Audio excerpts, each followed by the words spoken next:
Salut à tous, ce rebranding Jaguar, tout le monde en a parlé, en bien ou en mal, surtout en mal en fait, presque que en mal. Mais si c'était le but de l'opération en fait, il y en a pas mal qui ont cette théorie depuis quelques jours, peut-être que le but de Jaguar c'est de faire un gros bad buzz. En fait depuis plusieurs années la marque est tombée dans l'oubli le plus total, personne n'en parle, personne n'achète.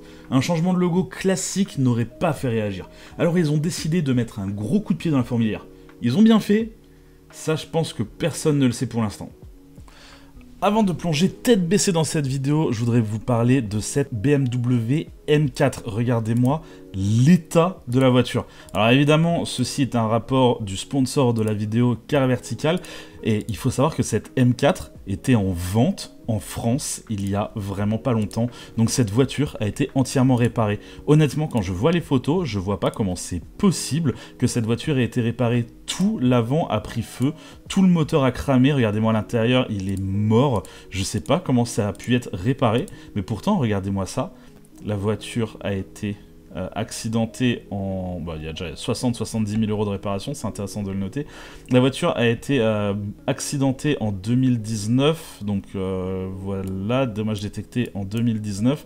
Elle a été vendue en août. Ensuite, elle est partie en Tchéquie. Je pense du coup qu'elle a été réparée en Tchéquie et que, voilà, elle a été inspectée en Tchéquie, donc elle s'est retrouvée avec une carte grise et tout ce qui va bien. Et ensuite, elle retourne en France, regardez, en février 2023. Ensuite, elle est partie on ne sait où et elle s'est retrouvée de nouveau en vente, là, en septembre 2024.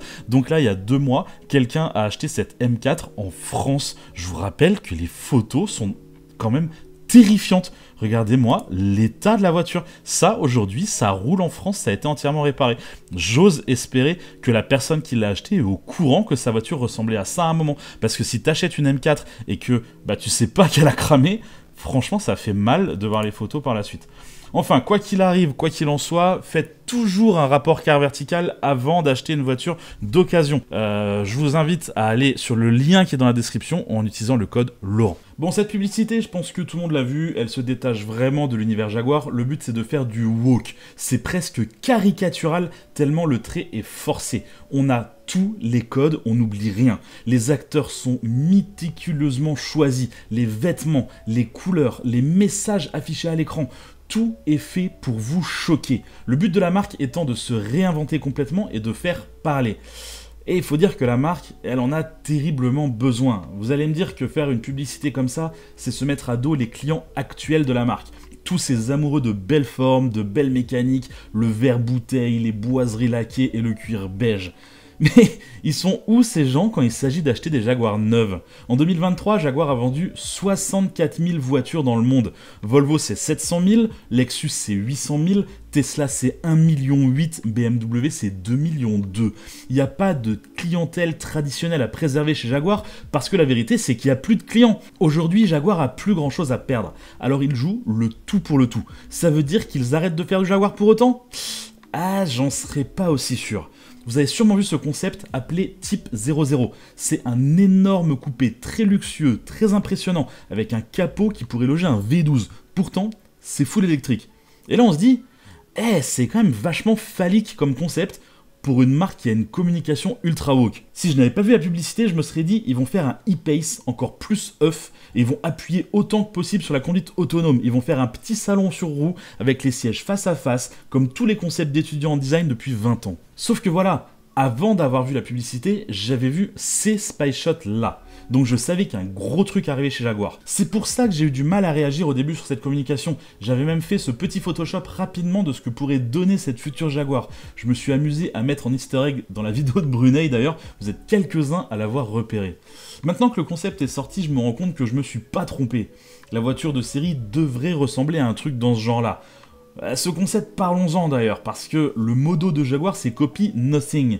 Mais bon, là quand même il y a des similitudes de fou avec les autres marques qui font du luxe en fait. Ça me déçoit un peu parce que j'aurais vraiment aimé de leur part un truc totalement nouveau, totalement inédit, un truc qu'on n'aurait vraiment jamais vu et qui casse réellement les codes. Mais comme leur pub, le concept, c'est un peu du réchauffé. En effet, quand on met une Rolls-Royce Spectre à côté, Bon bah désolé, mais c'est la même voiture quoi. Même les jantes, c'est les mêmes. La descente de toit, le capot très élancé, la ligne de style qui traverse toute la voiture, le petit logo dans le bas de l'aile pour combler le vide entre la roue et la portière, les optiques à l'avant qui sont aussi très similaires. On s'en rend un peu plus compte quand on la regarde de face, avec les mêmes lignes très droites qui donnent une stature à la voiture. On a la même découpe de capot, on a les mêmes jeux avec la calandre, c'est assez troublant. Là où la copie est beaucoup moins évidente, c'est sur le 3/4 arrière.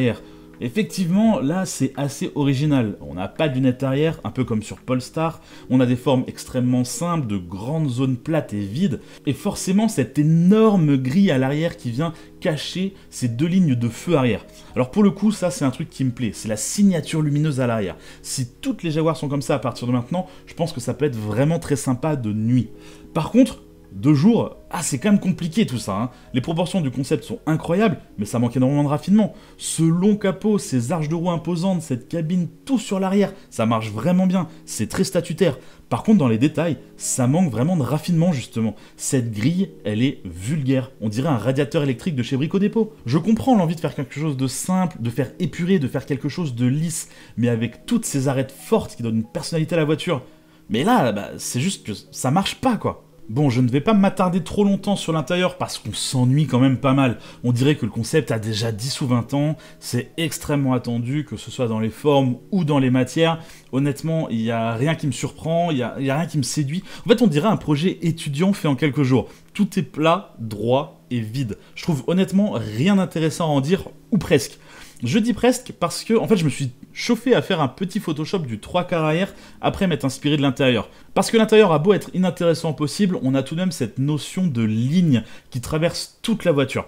Et je trouve ça dommage de pas la retrouver à l'extérieur. J'ai tenté le coup, voir ce que ça pourrait donner sur le 3/4 arrière. Alors j'ai viré le radiateur de Brico Dépôt et j'ai arrondi toute la partie arrière. Ça donne quelque chose un petit peu moins agressif. J'ai gardé la signature lumineuse que je trouve simple mais vraiment intéressante et j'ai ajouté cette fameuse ligne qui traverse tout l'intérieur et j'avoue que je trouve que ça arrange déjà beaucoup les choses. On a un véhicule qui est toujours statutaire, mais qui est un peu plus raffiné que ce que Jaguar nous propose. J'aimerais beaucoup voir quelque chose dans ce style sur la version de série. Enfin bref, on verra bien ce que ça va donner. Elle devrait être présentée en début d'année prochaine. Je suis très pressé de voir ce que ça va donner. J'ai peur d'être déçu. Je pense que je serai déçu, mais sait-on jamais.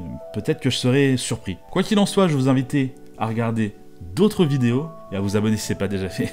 Allez, à plus tard.